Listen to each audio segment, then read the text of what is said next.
4 দিন থেকে গ্রামে বাড়ি বাড়ি বিশুদ্ধ পানীয় জল পরিষেবা বন্ধ। এমনকি বিদ্যুৎ বিভ্রাটের জেরে সোলার পানীয় জল প্রকল্পেও মিলছে না জল। প্রশাসনকে জানিয়েও কোনো সুরাহা হয়নি। প্রতিবাদে শুক্রবার বালতি, গামলা ও হাঁড়ি হাতে ইটাহার বালুরঘাট রাজ্য সড়ক অবরোধ করে বিক্ষোভ দেখালেন কোকনা গ্রামের বাসিন্দারা। জানা যায়, কোকনা গ্রামে প্রায় 300 পরিবারের বসবাস। সাবমার্সিবলের দাপটে বিগত 4 মাস থেকে এলাকার বাসিন্দাদের বাড়িতে থাকা নলকূপ থেকেও জল উঠছে না। তবে পিএইচই থেকে গ্রামের অধিকাংশ বাড়িতে নলবাহিত বিশুদ্ধ পানীয় জলের পরিষেবা পৌঁছেছে, কিন্তু পাইপলাইনের কাজ চলাকালীন পাইপ ফেটে 4 দিন থেকে গ্রামে কেউ জল পাচ্ছেন না। গ্রামের একটি সোলার প্রকল্প জল থাকলেও সেটিও বিকল। স্থানীয় কিছু বাসিন্দার বাড়ির ও মাঠে সেচের কাজে ব্যবহৃত সাবমার্সিবল থেকে জল নিতে হচ্ছে বাসিন্দাদের। এলাকার পঞ্চায়েত সদস্য তার ব্যক্তিগত সাবমার্সিবল থেকে বাসিন্দাদের জল দেওয়ার ব্যাপারে উদ্যোগ নিলেও বিদ্যুৎ বিভ্রাটের ফলে জল পাননি সাধারণ মানুষ। সমস্যার কথা স্থানীয় প্রশাসনকে বারবার জানিয়েও পানীয় জল পরিষেবা সচল করার কোনো ব্যবস্থা নেয়নি বলে অভিযোগ বাসিন্দাদের। তাই এদিন পানীয় জলের দাবিতে রাস্তা অবরোধ করে বিক্ষোভ দেখান এলাকাবাসী। অবরোধের ফলে রাজ্য সড়কে আটকে যায় ইটাহার ও বালুরঘাট গামী বহু যানবাহন। অবরোধের খবর পেয়ে ঘটনাস্থলে যায় ইটাহারের পুলিশ। এরপর পুলিশ প্রশাসনের আশ্বাসে প্রায় 1 ঘন্টা পর অবরোধ প্রত্যাহার করেন বিক্ষোভকারী বাসিন্দারা। এরপর রাজ্য সড়কে যান চলাচল স্বাভাবিক করে পুলিশ। আমার নাম সুনতি চুনারে। কোথায় এটা? এটা কোকনা ধামদল। কি সমস্যা কি আপনাদের? আমরা জল পাইনি 3 দিনতে। কোন গ্রামের মানুষ? কোকনা।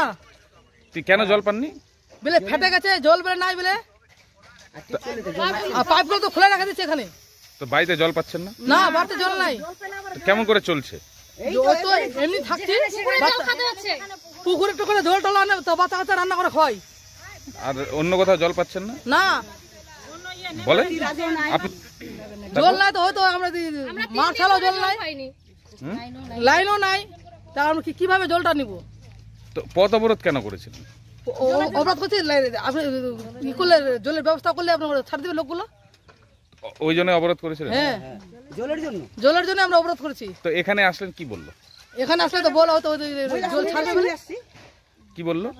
বলে ছাড়বে বলে জল, জল যদি না ছাড়ে ফের আবার আসবো এখানে। আপনার নাম কি? আমার নাম পচা সরকার। কোথায় বাড়ি? কোকড়া বাড়ি।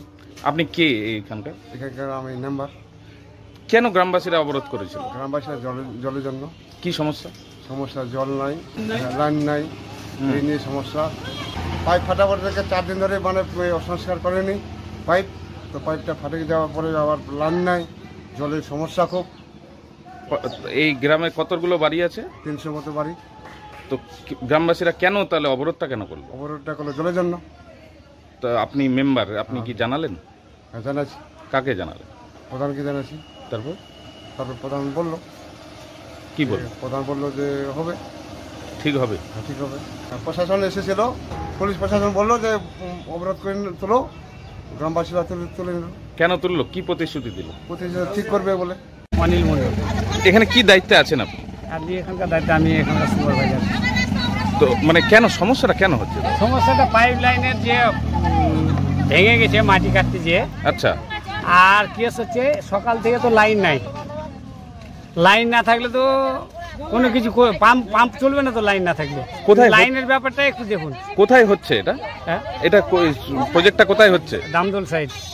হ্যাঁ, এটা যে পাইপটা এটা আর কি ভেঙে গেছিল, ভেঙে যাওয়ার পরে কেটে কুটে রেখেছে যে জিনিসটা, এটাকেই আজকে মিস্ত্রি আসলে মেরামতি হয়ে যাবে এটা কমপ্লিট। ইটাহার থেকে দিবাকর মজুমদারের রিপোর্ট, কোলেক নিউজ।